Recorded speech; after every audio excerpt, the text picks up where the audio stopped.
There were 10 cities that had the most depreciation in the nation. Did Portland make that list?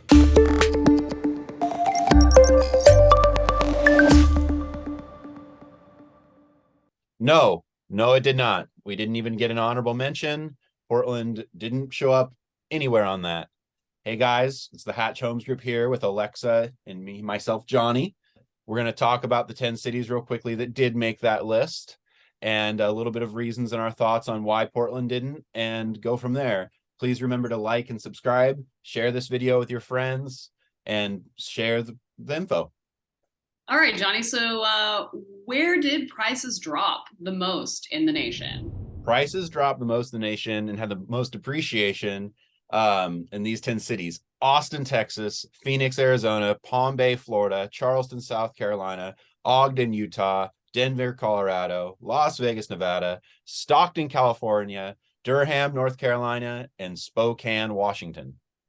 Oh no. Well, what does that Right. even mean? Depreciation. I Right. mean, I feel like we need to take a look at the appreciation rate before that depreciation rate happened to tell the Definitely. story.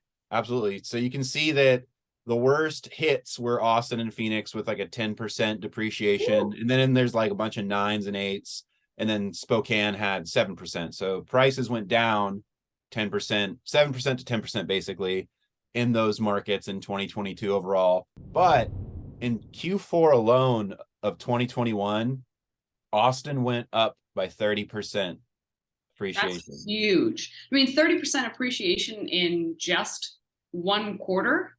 Yeah, it's That's not unsustainable. sustainable, right? I mean, that is such growth that there's going to have to be a counterbalance to even Yeah. out the market. They could afford to lose a little. Yeah, absolutely. How about Phoenix? How much appreciation happened there? I believe they had like 24% in something like the back half of the month too.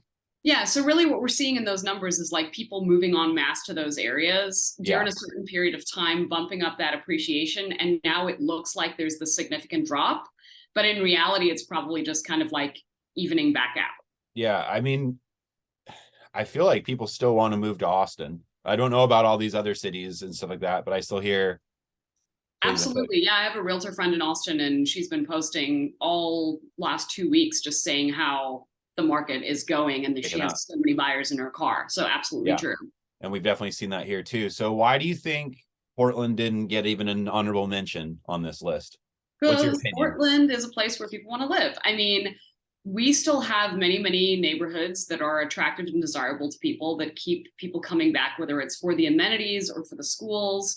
We still have a lot of people moving to the area, Yeah. especially now with tech layoffs in places like Seattle and San Francisco.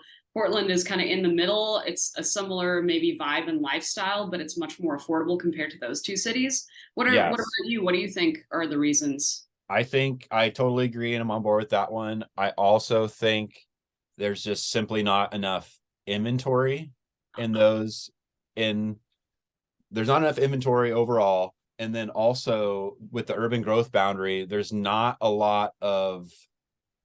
like there's not a lot of first time home buyer or like first step up priced new construction in the inner city of Portland in some of these desirable neighborhoods. A lot of them, because it's so expensive, are higher dollar.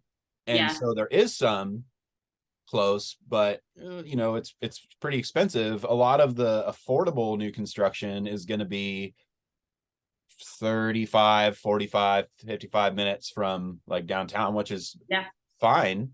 That's just where it is. So I think that there's not enough inventory, and then there's not a lot of affordable new construction. So it's not going to be a bunch more coming on for housing built yeah, because there's the growth boundary, like as much as they yeah, can do.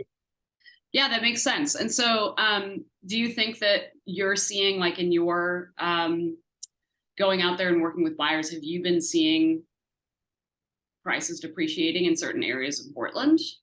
I mean, there's right now specifically, it's kind of the opposite where the buyers I'm working with, we're all in multiple offer situations again. What didn't go crazy go over, but it wasn't it what you couldn't walk in and expect all these concessions like you read about, which are totally there's totally that opportunity out there. But in these recent ones, there's been some more competition. Right. So we're seeing a little market shift again, Yeah. even just from the last few weeks, right? Where Right. it's suddenly starting to feel hot and competitive, Yes. more than it has in the past couple of months. Yeah. But to answer, I guess to get to like your question, yeah, there are going to be some neighborhoods and some areas of Portland that do depreciate, that had depreciation in 2022 or 2021, but they're very hyper local, and Yeah. it's not all. Like, for example, in St. John's, there's parts of St. John's that are very desirable to um, first time home buyers or just the millennial generation, because they can get an affordable house. A lot of people are fixing up the homes there. There's a lot of businesses that people like walking to and enjoying. But then there's parts of that area, like near Columbia, kind of, and in some other parts that are a little More rougher. industrial. Yep. Yeah, that they're not, they had some depreciation, and so there's Absolutely. going to be spots like that scattered all about. But Yeah, that's and that what, actually brings up a really good point, which is yeah, like in Portland, things are so hyper localized that it's really important to be working with someone who knows what's happening in a particular neighborhood, because there yes, might be parts of that neighborhood where your property value is going to increase exponentially compared to other parts where it's maybe going to stay the same or even dip a little bit. So working with a realtor that really understands those hyper local markets is really important. exactly. So when you can know, like, and trust, basically, right? Basically us. Right. Absolutely.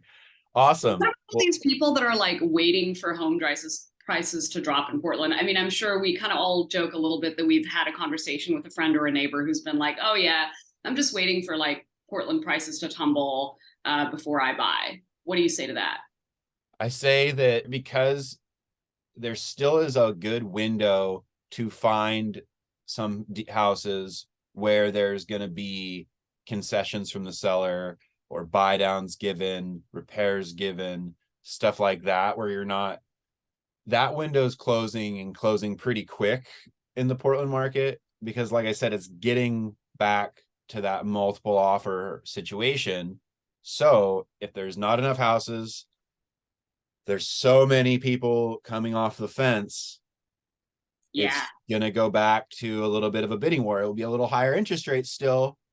Maybe it won't be as many multiple offers, but it's not going to be this smooth cakewalk of just grabbing a house. And there's so much equity that people have that they're not hurt. Like, a lot of them aren't hurting to sell. There'll be people that need to. Yes, there's always people that need to sell, but there's also people who might be able to just kind of ride it out and wait until a better time comes along for them. Yeah, exactly. Yeah. So people could wait, but I think they'll pay more. Yeah. Even if interest rates go down, they're gonna end up possibly paying more. So bottom line is, if you're on the fence, probably the big price drops that maybe other parts of the country are going to see as the market balances out aren't going to be happening in Portland. It's a great time to get out there and buy now before things become even more competitive, especially if interest rates do drop. So yeah, definitely, I think this article points to the strength of the Portland market and how this is still a really great place to have investment in real estate. Absolutely. Bye. All right. That's it for us. Don't forget to like and subscribe.